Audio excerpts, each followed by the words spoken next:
إن الحمد لله نحمده ونستعينه ونستغفره ونؤمن به ونتوكل عليه ونعوذ بالله من شرور أنفسنا ومن سيئات أعمالنا من يهده الله فلا مضل له ومن يضلله فلا هادي له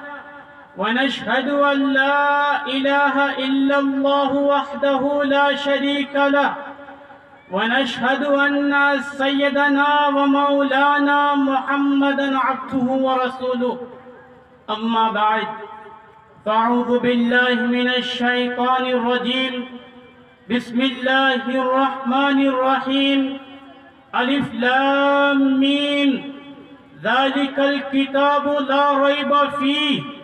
هدى للمتقين وقال الله تعالى إنا نحن نزلنا الذكر وإنا له لحافظون قال النبي صلى الله عليه وسلم تبرك بالقرآن فإنه كلام الله وخرج منه صدق الله العظيم وصدق رسوله النبي الكريم ونحن على ذلك لمن الشاهدين والشاكرين والحمد لله رب العالمين رب اشرح لي صدري ويسر لي أمري واحلل عقدة من لساني يفقه قولي درود شریف پڑھ لیجئے اللہم صلی علی محمد وعلی آل محمد كما صليت على إبراهيم وعلى آل إبراهيم إنك حميد مجيد لا ریب تیری روح کو تسکین ملے گی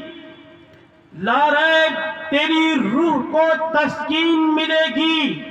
تو قرب کے لمحات میں قرآن پڑھا کر قرب یعنی پریشانی تو قرب کے لمحات میں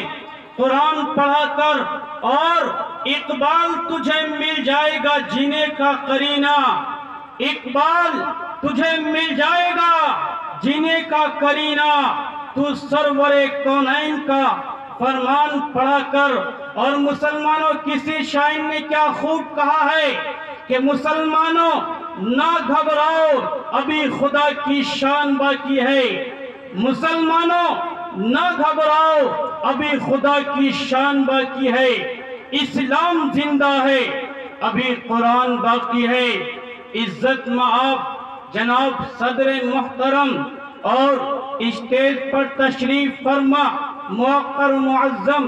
علماء اکرام پس پردہ بیٹھی ہوئی میری ماں اور بہنوں نوجوان ساتھیوں بزرگوں نیاب حضرات کے سامنے قرآن مقدس کی چند آیت پڑھی ہے اس کے متعلق چند باتیں آپ حضرات کے سامنے رکھوں گا نیاب حضرات کے سامنے قرآن کی اہمیت کیا ہے قرآن کی بلندی کیا ہے قرآن کی عظمت کیا ہے قرآن کا مقام کیا ہے اس کے متعلق میں آپ حضرات کے سامنے کچھ باتیں پیش کروں گا قرآن کی عظمت کو سننا چاہتے ہو تو سنو مسلمانوں قرآن وہ کتاب ہے جو کتاب اللہ بھی ہے جو کلام اللہ بھی ہے کتابیں اور بھی نازل کی گئی ہے انجیل بھی اللہ تبارک و تعالیٰ نے نازل کیا ہے لیکن وہ کلام اللہ لیکن رب دو جہاں کی قسم یہ قرآن وہ کتاب ہے مسلمانوں جو کلام اللہ بھی ہے جو کتاب اللہ بھی ہے اور میرا ایمان تو یہ کہتا ہے کہ ایک ترازو میں دنیا کی تمام کتابوں کو ایک پلے میں رکھ دیا جائے اور قرآن کریم کا ایک معمولی سا نسخہ دوسرے پلے میں رکھ دیا جائے تو خدا پاک کی قسم وہی پلہ جھک جائے گا جس پلے میں قرآن کریم کا ایک معمولی سا نسخہ ہوگا اور مسلمانوں سنا اگر قرآن کریم کی عظمت کو سمجھنا چاہتے ہو تو سمجھو نیاب حضرات کو ایک مثال دیتا ہوں اس سے اندازہ لگانا قرآن کی اہمیت کیا ہے قرآن کی بلندی کیا ہے؟ وہ ایک گتا ہے جس کی کوئی اہمیت نہیں ہے۔ وہ گتا کبھی ادھر پھینک دیا جاتا ہے، کبھی ادھر پھینک دیا جاتا ہے۔ خدا پاک کی قسم، جب وہی گتا قرآن کریم سے جڑ جاتا ہے، قرآن کریم سے وابستہ ہو جاتا ہے، اب مسئلہ بیان کیا جاتا ہے، اب بتایا جاتا ہے کہ محترم، جب تک آپ پاک نہیں ہوں گے تب تک آپ قرآن کریم کو نہیں چھو سکتے۔ مسلمانوں، جب وہ معمولی سا گتا قرآن کریم سے جڑ جاتا ہے، اس کا مقام اس قدر بڑھ جاتا ہے، اس گتے کا یہ مقام بڑھ جاتا ہے۔ اب مسئلہ بیان کیا جاتا ہے کہ محترم، جب تک آپ پاک و صاف نہیں ہوں گے اس گتے کو ہاتھ نہیں لگا سکتے۔ ذرا اندازہ لگاؤ، پرتاپ پور کے رہنے والوں، میں یہ کہنا چاہتا ہوں، میں نے یہ مثال کیوں دیا ہے، میں یہ بتانا چاہتا ہوں، جب وہ معمولی سا گتا قرآن کریم سے جڑ گیا، اس کا مقام بڑھ گیا، تو اندازہ تو لگاؤ مسلمانوں، اگر ہم قرآن کریم سے جڑیں گے، اگر اپنے تعلق کو قرآن کریم سے قائم کریں گے، تو بتاؤ ہمارا مقام کیوں نہیں بڑھے گا؟ تو آج ضرورت یہ ہے کہ ہمیں اللہ کے کلام سے جڑنا ہے، اور میں نے آپ حضرات کے سامنے رب دو جہاں کا کلام پڑھا ہے۔ وہ کسی شاعر کا کلام نہیں ہے، کسی مفتی کا کلام نہیں ہے، کسی مفسر کا کلام نہیں ہے، ہاں وہ رب دو جہاں کا کلام ہے، وہ خالق ارض و سماوات کا کلام ہے، وہ اس کا کلام ہے جس نے زمین کو پیدا کیا ہے، یہ اس کا کلام ہے جس نے آسمان کو پیدا کیا ہے۔ وہی رب دو جہاں خالق ارض و سماوات اعلان کرتا ہے، اِنَّا نَحْنُ نَزَّلْنَا الذِّكْرَ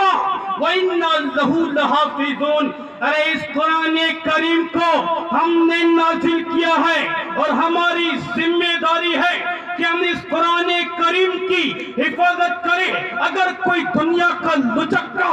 اگر کوئی دنیا کا بدمعاش اس قرآن کریم کے اندر تحریف کرنا چاہے، مٹانا چاہے، نہیں مٹا سکتے، اس کو نہیں ختم کر سکتے۔ کیوں؟ کیونکہ اس کی حفاظت کی ذمہ داری خالق ارض و سماوات نے لی ہے۔ مسلمانوں، یہ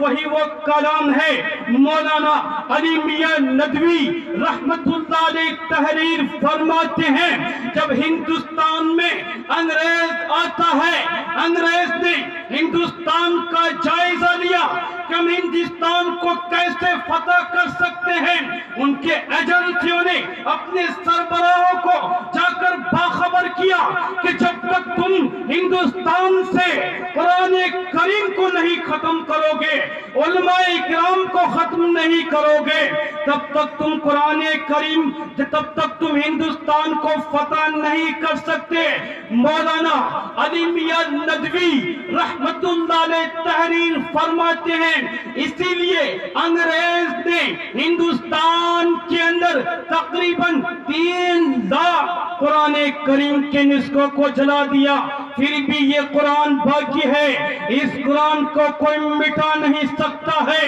مسلمانوں، ہمیں قرآن کی عظمت کو سمجھنا ہے، قرآن کی بلندی کو سمجھنا ہے۔ ہم نے آج قرآن کریم کی تلاوت کو چھوڑ دیا ہے۔ ہاں گھر میں قرآن رکھا ہوا ہے، قرآن بند ہے، ہمیں تلاوت کی توفیق نہیں ہوتی ہے۔ اور میں نہیں کہتا،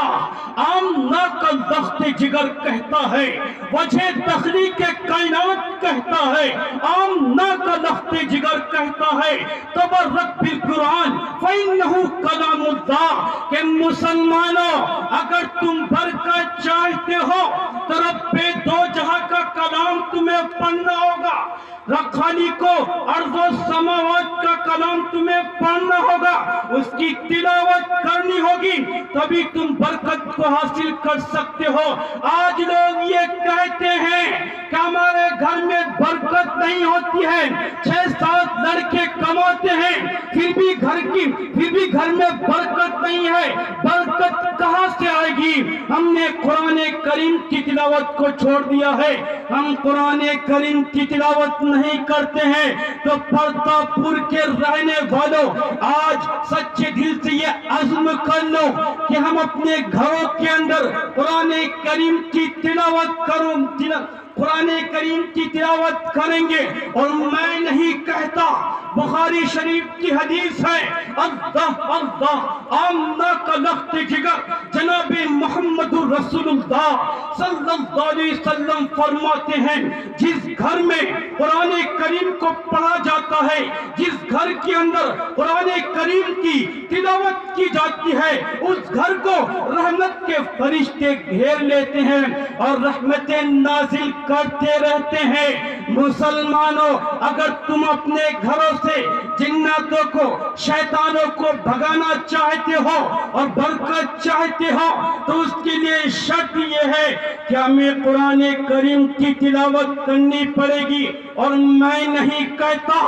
آمنہ کا لخت جگر کہتا ہے، وجہ تخلیق کائنات کہتا ہے، دنیا کے اندر سب سے بہتر شخص وہ ہے جو قرآن کریم کی تلاوت کرے۔ یہ میں نہیں کہتا، آمنہ کا لخت جگر کہتا ہے۔ تم مسلمانوں، ہمیں قرآن کریم کی تلاوت کرنی پڑے گی اگر ہم اپنے گھروں کے اندر برکت چاہتے ہیں، اور ساتھ ساتھ ہمیں یہ بھی عزم کرنا پڑے گا کہ ہمیں اپنے بچوں کو قرآن کا حافظ بنانا ہے، قرآن کو پڑھانا ہے۔ مسلمانوں، جب آپ دنیا سے رخصت ہو جائیں، جب آپ دنیا سے چلے جائیں گے، میں نہیں کہتا، آمنہ کا لخت جگر کہتا ہے کہ جس کا لخت جگر، جس میاں کا بچہ حافظ قرآن بنے گا، قیامت کے دن وہ ایسے 10 آدمی کو جنت میں لے جائے گا جن کے اوپر جہنم میں جانا طے ہو چکا ہے۔ تو مسلمانوں، آج سے دل میں یہ عزم کر لو کہ ہم اپنے بچے کو حافظ قرآن بنائیں گے، قرآن کا داعی بنائیں گے۔ میں یہ نہیں کہتا کہ آپ اپنے بچوں کو انجینئر نہ بناؤ، ڈاکٹر نہ بناؤ، ٹیچر نہ بناؤ، اسکول میں نہ پڑھاؤ، میں اس سے منع نہیں کرتا، بلکہ میں یہ کہنا چاہتا ہوں کہ آپ اپنے بچوں کو ڈاکٹر بنائیے، انجینئر بنائیے، اور اعلیٰ سے اعلیٰ درجے کا تعلیم اس کو حاصل کروائیے۔ لیکن میں تو یہ کہنا چاہتا ہوں مسلمانوں، اس کے ساتھ ساتھ آپ اپنے بچوں کو قرآن کا داعی بنائیے، قرآن کا پڑھنے والا بنائیے۔ اگر آپ دنیا سے رخصت ہو گئے اور آپ کے بچے سے قرآن کریم پڑھنا نہ آئے تو آپ کے لیے کیسے ایصال ثواب کرے گا؟ تو اسی لیے ضروری یہ ہے کہ ہمیں قرآن کریم کی تلاوت کرنی ہے۔ اور میں نے اور ایک آیت کریمہ میں نے آپ حضرات کے سامنے تلاوت کی تھی، الف لام میم، یہ حروف مقطعات ہے،